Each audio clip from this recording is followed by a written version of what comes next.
ایک دن گھر پہ میں دوپہر میں سویا ہوا تھا. اچانک ایک صاحب میرے گھر پہ آئے اور انہوں نے مجھے پوچھا. گھر والوں نے بتایا کہ جو ہے ابھی وہ سو رہے ہیں, تو انہوں نے کہا نہیں حضرت سے ہمیں ملنا ہے, بہت ضروری ہے, آپ ان کو جگا دیجئے. بہرحال گھر والوں نے مجھے جگایا, میں اٹھ کر کے آیا, ان سے ملا, ملاقات کیا. تو میں نے پوچھا بھائی کیا حال ہے, کیسے آنا ہوا؟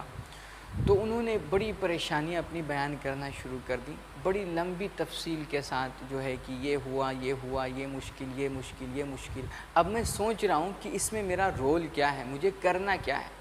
تو اب جب دیکھا کہ وہ بیان ہی کرتے جا رہے ہیں نا, تو خیر ان کی مشکلات سن کر کے مجھے افسوس بھی ہوا, لیکن وہ بیان ہی کرتے جا رہے, ان کی داستان نہیں ختم ہو رہی تھی. تو میں نے ان سے پوچھا روک کر کے کہ بھائی معاف کیجیے گا, مگر اس میں مجھے کرنا کیا ہے, میں آپ کی کیا مدد کر سکتا ہوں؟ تو وہ کہنے لگے کہ حضرت بات سچ مچ بہت لمبی ہو جائے گی اگر میں سب کچھ بتاؤں تو. میں آپ کے پاس اس لیے آیا ہوں کہ آپ کوئی ایک مجھے تعویذ دے دیجئے تاکہ ہماری یہ مشکلات حل ہو جائیں, ہم بھی ایک خوشگوار زندگی گزار سکیں.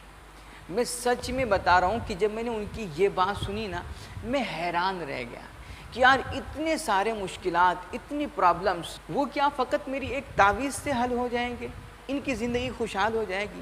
میں یہ نہیں کہتا کہ تعویذ کا کوئی اثر نہیں ہوتا, کوئی فائدہ نہیں ہوتا, مگر میرے بھائی اگر ساری مشکلات, سارے پرابلمس کا حل تعویذ ہی ہوتا تو پھر اللہ رب العزت نے یہ کتاب ہدایت کیوں نازل فرمائی؟ نبی اکرم صلی اللہ تعالیٰ علیہ وآلہ وسلم نے ہمیں زندگی گزارنے کے یہ اصول کیوں سکھائے, یہ آداب معاشرت, یہ حقوق والدین, حقوق زوجیت, بال بچوں کی پرورش کے طریقے, لوگوں کے ساتھ حسن اخلاق, اچھے رویے, بھائی بہن رشتہ داروں کے ساتھ معاملات کیسا ہونا چاہیے, یہ ساری چیزیں جگہ جگہ قرآن و احادیث میں تاکید کے ساتھ بار بار ہمیں کیوں سکھائے گئے؟ کیا یہ سب بس یوں ہی بیان کر دیے گئے ہیں؟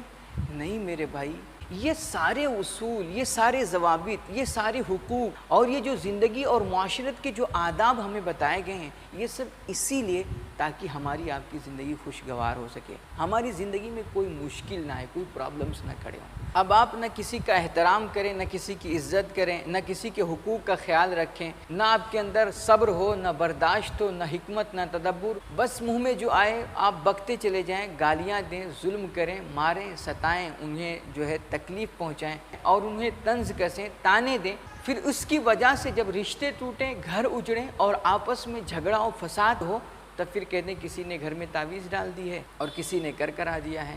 تو ایسا نہیں ہوتا میرے بھائی. پہلے آپ اسلام کے اصول پڑھیں. مسئلہ یہ ہے کہ ہم چاہتے ہیں کہ ہمیں خود کچھ نہ کرنا پڑے, بس آپ ایک تعویذ لکھ کر کے دے دیں اور ہمارے سارے مسائل حل ہو جائیں, زندگی بھی خوشحال ہو جائے, گھر میں برکت بھی ہونے لگے, روزیاں بھی بڑھنے لگ جائیں, دکان و مکان بھی خوب چلنے لگ جائے. تو میرے بھائی ایسا نہیں ہوتا ہے. ان تمام چیزوں کے لیے شریعت میں, قرآن میں, احادیث میں ہمیں بہت سارے طریقے اور اصول سکھائے گئے ہیں, اس کے ضوابط بتائے گئے ہیں. آپ ان پر عمل کرنے کی کوشش کریں. اور دوسری بات کہ اگر سچ مچ آپ کی زندگی میں کچھ ایسے مسائل اور ایسے مشکلات ہیں جن سے آپ بہت پریشان ہیں, جن سے آپ نمٹنے کی ہمت نہیں رکھتے, تو میرے بھائی ان کو ادھر ادھر مت بیان کیجیے. آپ ہمارے سامنے آ کر کے مت روئیے. اگر آپ کو رونا ہے تو اپنے اللہ سے روئیے. سب سے پہلے اس کریم سے اپنے مشکلات بیان کیجیے جو سارے مشکلات اور سارے مسائل حل فرمانے والا ہے. بھائی یاد رکھیں, جو اثر اور جو طاقت اللہ رب العزت نے آپ کی اپنی آہوں میں, اپنی آنسوؤں میں اور آپ کی اپنی گڑ گڑاہٹوں میں رکھی ہے نا, وہ اثر, وہ پاور نہ کسی مولوی کی تعویذ میں ہے اور نہ کسی بابا کے پھونک جھاڑ میں ہے.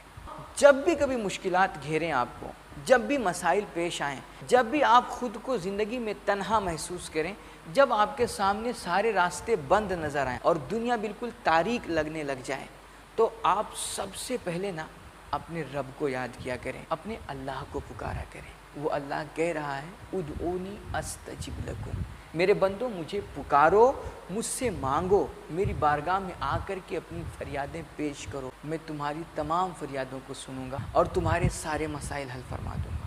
تو زندگی خوشگوار بنانے کے لیے سب سے پہلے آپ کو آداب معاشرت سیکھنی ہے, لوگوں کے حقوق سیکھنے ہیں, لوگوں کے ساتھ اچھا رویہ برتنا ہے, ان کے سامنے حسن اخلاق کے ساتھ پیش آنا ہے.